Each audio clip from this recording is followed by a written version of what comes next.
Alors, quelle est la différence entre un 750 GSXR et un 750 GSXR SRAD? C'est ce que nous allons regarder aujourd'hui.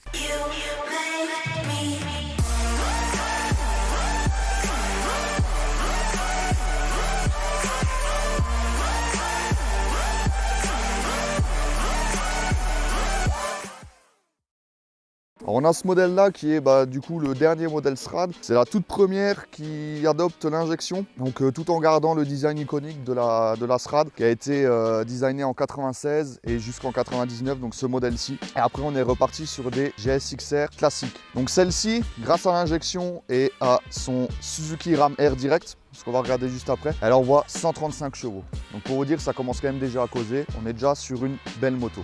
SRAD, qu'est-ce que c'est? SRAD, c'est ça, en fait c'est Suzuki Ram Air Direct. Alors maintenant c'est ce que toutes les sportives modernes elles ont adopté, mais à l'époque c'était vraiment révolutionnaire et c'est Suzuki qui a mis ça en place. En fait c'est tout simple comme procédé. On met des grosses prises d'air qui vont directement jusque dans la boîte à air ici. Donc plus tu vas prendre des tours, plus tu vas aller vite, ce qui est logique. Et ben en fait ça va faire de l'air comprimé.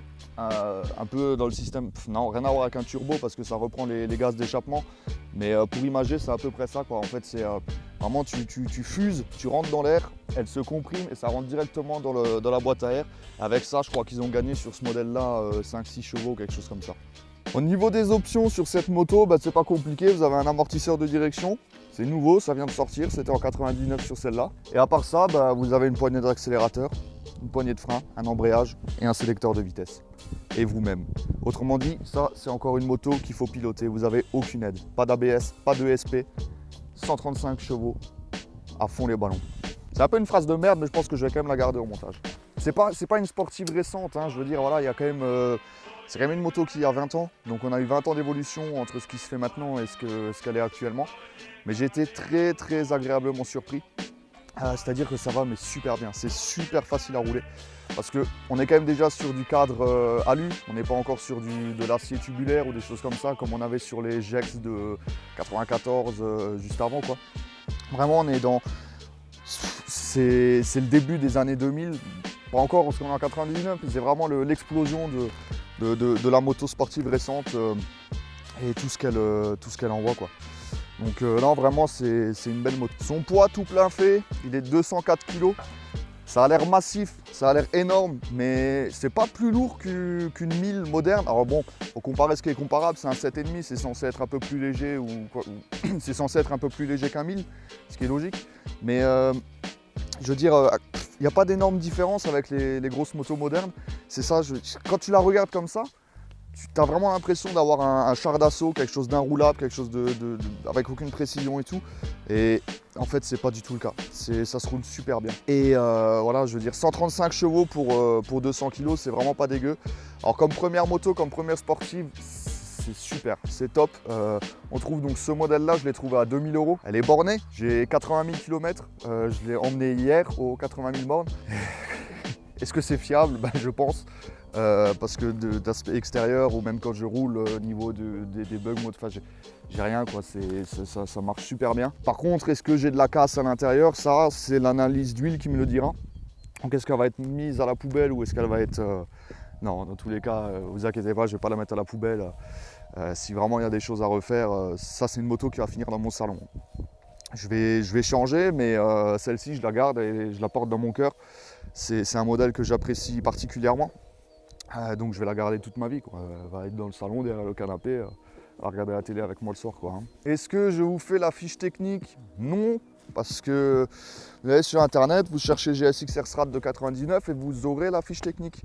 Bon, très simplement, 4 cylindres, 135 chevaux, moteur à essence bien sûr, c'est pas un diesel. Et j'ai plein de voitures qui me cassent les couilles. Donc en conclusion, qu'est-ce que je peux vous dire d'autre? Le GSXR SRAD, on aime, on n'aime pas, moi j'adore et j'ai hâte de vous emmener sur la route avec. Et sans plus tarder, déjà, je vais vous faire écouter le bruit.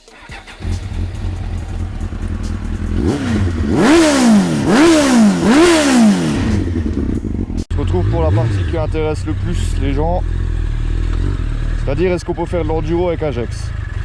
Non, je rigole. On va quand même faire une petite grimpette là. Ça passe tout seul, vous avez vu, ça fait tout, un GX, ça peut tout faire. le premier truc qu'on va regarder, I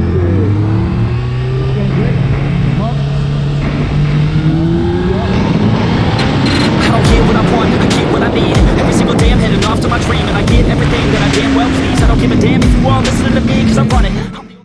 Bon, et bien c'est à ce moment-là que je vous dis que je suis dégoûté parce que j'ai eu un gros problème de son. Je sais pas pourquoi, j'ai pas réussi à prendre le son comme je fais d'habitude dans mon casque. Ça a pris sur le téléphone, donc j'ai décidé de faire une voix off. Vous verrez à la fin de la vidéo pourquoi je fais une voix off et pourquoi j'ai pas retourné une deuxième fois. En fait c'est parce que je ne pouvais plus. J'ai eu des soucis mécaniques sur le Jex et bon, on en parlera un peu à la fin de la vidéo. Donc là en fait ce que je vous montrais c'est tout simplement que Jex ça va vite, hein, voilà. En deuxième, tu pousses la deuxième, tu atteins très rapidement les 80 km/h hein, en moins de 2 secondes. Bon, quelquefois je roulais à 90, voilà, bon j'ai pas respecté les limitations de vitesse, mais après c'était pour vous, c'était pour la vidéo, pour faire le test quoi. Et puis non mais voilà, je veux dire que c'est une moto qui est vieille mais qui marche bien, qui niveau puissance, elle a pas grand chose à envier d'une 600 moderne, hein. Alors j'allais pas dire sur un 7,5 parce que le 7,5, le Jex, bon il a un peu évolué en termes de puissance par la suite. Mais sinon ça fait, on va dire, c'est équivaut à un 600 en termes de puissance, hein. Alors attention, je parle pas en termes de châssis, de comportement et tout, mais en termes de puissance, ça équivaut largement à un 600 moderne. Donc voilà.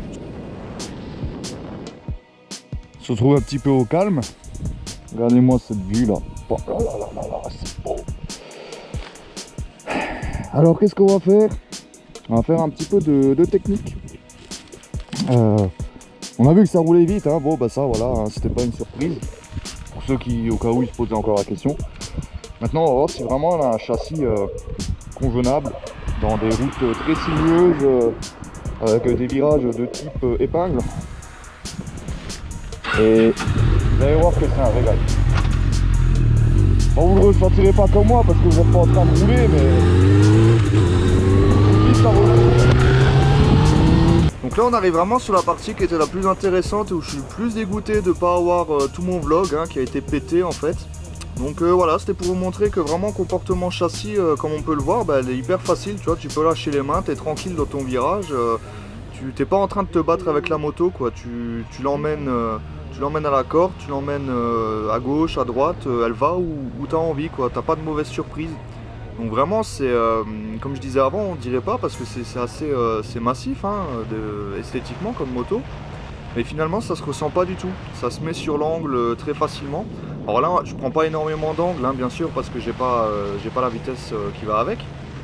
Mais voilà, je veux dire c'est une moto qui se conduit très très bien. Ensuite pour la position de conduite, alors c'est une position de sportive, donc on est quand même sur l'avant mais très sincèrement on s'y sent bien. Alors moi je suis pas très grand, je fais 1m70, alors j'ai déjà un avantage là-dessus par rapport à un mec qui va faire 1m90 et puis 100 kg. Donc c'est à dire que je suis beaucoup moins recroquevillé qu'un gars comme ça.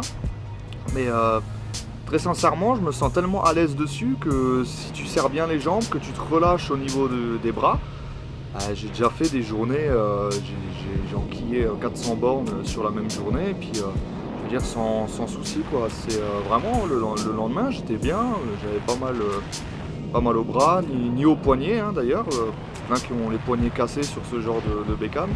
Non, à partir du moment où tu resserres bien les jambes, tout va bien. Alors par contre on va parler du défaut maintenant. elle a un énorme défaut, je vais corriger ça par la suite. Le plus gros défaut que je trouve à cette moto, c'est le freinage. Très sincèrement le freinage, alors c'est efficace quand même hein. Je crois d'ailleurs que je vais tester un peu plus loin là, je crois que c'est à ce moment là que j'en parlais. Ça fonctionne, c'est fonctionnel hein, mais c'est mou, c'est très mou. Alors ah ouais, c'est là que j'ai testé le freinage. Alors à voir, je vais peut-être faire une resto complète du freinage et passer sur de la Duritaviat pour améliorer ce petit point négatif de la moto. Mais à part ça, franchement, il y a tout que... Je veux dire, si tu as besoin d'une moto sportive, je dirais même mieux hyper sportive, hein, elle est considérée comme une hyper sportive sur la carte grise, et que tu n'as pas trop de thunes, que tu peux pas te ruiner, Bah franchement fonce, fonce parce que, alors j'allais dire c'est fiable, on va y venir à ce qui m'est arrivé. J'ai eu un claquement de bielle, enfin je pense que c'est ça. Et bah, c'est la panne, hein, c'est le bas moteur qui a éclaté sa mère. C'est pour ça que j'ai fait une voix off et que je ne pouvais pas tourner davantage de vidéos avec le Gex parce que pour l'instant le Gex il est foutu. Donc ça fait chier, c'est grave, c'est chiant, c'est la merde. Mais c'est pas pour autant que je vais rester comme ça et désespéré. Elle va être réparée. Comme je vous l'ai dit, cette moto je la porte dans mon cœur. Donc à voir, est-ce que j'achète tout de suite une nouvelle et que je fais une resto complète à neuf pour la mettre dans le salon, ou est-ce que je balance un moteur dedans pour terminer la saison, et à voir. Je ne sais pas encore ce que je vais faire, mais du coup ce sera l'objet de beaucoup de vidéos, pas tuto parce que je suis pas mécano, hein, je suis juste un mec qui bricole dans son garage, mais en tout cas des vidéos mécaniques, hein, qui vont arriver. Voilà, c'est les choses de la vie. Je l'ai emmené aux 80 000, hein, j'étais tout content, et puis là j'ai fait 40 bornes de plus et c'est les 40 bornes de trop. Elle démarre encore, mais on a envie de pleurer, quoi. Elle fait grincer les dents, quoi. Tu la démarres, tu entends le clac, c'est horrible. Elle s'est coupée à un moment, j'ai réussi à la faire repartir pour la mettre à un endroit safe et la charger donc sur remorque, hein. Je l'ai rentrée sur une remorque. Et puis voilà, sur le coup ça fait mal au cœur, mais après je veux dire, il y a pire dans la vie, je vais pas m'abattre, et puis on va la refaire et elle repartira de plus belle. C'est sur ça qu'on va se laisser. J'espère que ce petit essai du Gex vous a plu. Et puis c'est pas parce que la mienne elle est tombée en panne que c'est pas forcément que c'est pas fiable, hein. Allez-y, foncez, et puis sur ce, abonnez-vous, lâchez un petit pouce bleu, ça fait toujours plaisir, et puis vous pouvez même partager si ça vous a plu. Et puis je vous dis à plus pour d'autres vidéos. Allez, ciao.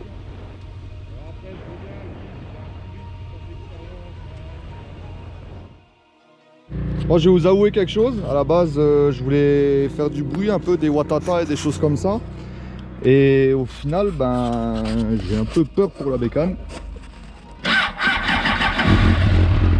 Elle me fait un bruit, alors je sais pas, moi je dis claquement de bielle, mais je dis peut-être de la merde. Mais vraiment ça fait peur.